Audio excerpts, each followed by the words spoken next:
Effectivement, personne n'aimerait voir un jour un avion comme celui-ci, le F-16 américain, affronter cette autre machine, russe, le Sukhoi 27. Ici aussi, la bataille se livre à coups de manche à balai et de remise de gaz. Mais l'enjeu est strictement commercial. On impressionne pour vendre.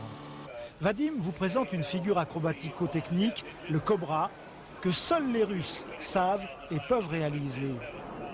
Cela parce que ce biréacteur est probablement le plus puissant du monde. Pourtant, les Russes n'ont pratiquement aucune chance de vendre un seul chasseur, ni même un seul hélicoptère de combat. Pour la bonne raison que dans la plupart des pays, les budgets militaires sont révisés à la baisse. Personne n'achète. Pour vendre 60 Mirage 2000 à Taïwan, la France s'est pratiquement fâchée avec Pékin. Une situation d'autant plus difficile pour les constructeurs aéronautiques que l'aviation civile connaît elle aussi une grave récession depuis la guerre du Golfe. Plus de 1000 appareils restent cloués au sol. Bien sûr, il se vend toujours le même nombre de billets, mais leur prix a baissé de plus de 10%.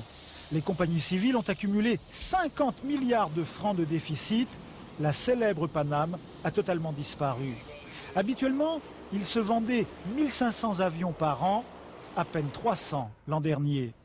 Alors en attendant, on peut toujours rêver debout à des avions à double fuselage, véritables catamarans déserts, à des appareils de 1000 places, toujours à double fuselage, mais qui décolleraient sur l'eau comme des aéroglisseurs, ou à des avions sous coupe volante capables d'évoluer à plus de 3000 km/h.